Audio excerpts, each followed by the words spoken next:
Both sides of the political aisle would agree that some forms of government assistance are both good and necessary for those in need. But there has also long been a bipartisan consensus that such assistance should be tied to certain expectations. Single adults, for example, are expected to work or participate in education for at least 20 hours a week in order to collect food stamps. And this makes sense. Citizenship comes with responsibility. But there is an effort underway to remove these work expectations altogether and thus to expand the welfare state beyond what is financially reasonable and morally acceptable. With me to break this down is the American Enterprise Institute's Matt Weidinger. But before we get to Matt, make sure to subscribe and hit that like button. And for more, head to washingtonexaminer.com. With me today is Matt Weidinger, a senior fellow and Rowe Scholar for the American Enterprise Institute, who writes about the importance of work requirements and how efforts to remove them have entered the liberal mainstream in a new op-ed for the Washington Examiner.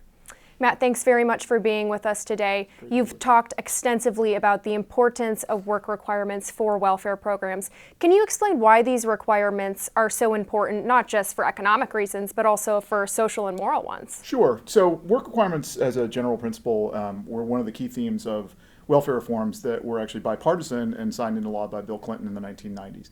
And they basically say, with regard to major federal benefit programs targeted towards low-income families, that the benefit should be somewhat reciprocal, that individuals have an obligation to do something in exchange for the benefits. So work requirements is a little bit of a, I wouldn't call it a misnomer, but it's a very shortened term. There's actually 13 or 12 different definitions of work under the work requirement provisions of our cash welfare program.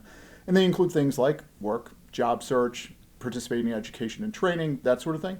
And basically what it says is that taxpayers are right to expect individuals to do something in exchange for benefits, but the individual really benefits as well because it's directed towards not remaining on the benefit rolls and actually going to work and supporting their families on their own. So that's kind of the basic motivating premise.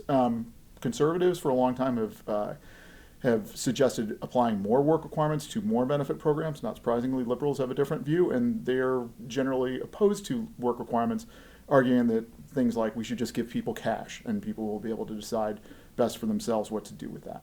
And of course, those requirements are more lax for certain groups, such as those with pregnancy. Yep. But you mentioned that single young adults are those who are expected to abide by the strictest work requirements.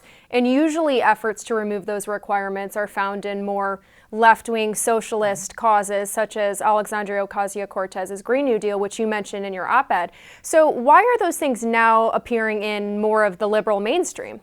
So I think this basically reflects on how the liberal mainstream has moved more liberal, right? So the Democrat Party, I don't think it's going to be surprised anybody, has sort of moved more to the left. And so those voices are louder and more. There's more of them within the Democrat coalition. I'm old enough to not remember anybody claiming to be a democratic socialist as a member of the Democrat coalition, but now there are a number of people that do that, and they have very loud voices, and they seem to somewhat be driving the debate on issues like this. And you argue as well that a rejection of work requirements for welfare is actually a rejection of the American dream and the idea that we do work for what we want and that we should work towards that. Can you explain more about that? Sure. There's lots of different definitions of the American dream. I'm the son of immigrants, and they came to this country to work, and they view this as a tremendous opportunity. I think most people sort of associate the American dream with work and pursuing your sort of opportunity. And that generally is not something dispensed by government benefit programs. But, like I said, we have sort of a growing number of people that think that that's not only the federal government's potential role, but actually its responsibility. And so, I think that's at odds with a common understanding of the American dream that's reflected in, we have a 5% unemployment rate, which means that about 95% of people go to work every day and they pay taxes and support benefit programs. And I think it's reasonable for them to suggest that there's some reciprocality on the part of recipients, and that's where you get into these discussions about work requirements and the merits of that. Absolutely, and it's an important topic, and as you mentioned, it was a bipartisan one up until very recently. Well, thank you very much, Matt, for being here. We very much so appreciate it. It's an issue that we're going to keep an eye on here. Thank you very much for watching as well. This has been Restoring America, and for more, be sure to visit washingtonexaminer.com.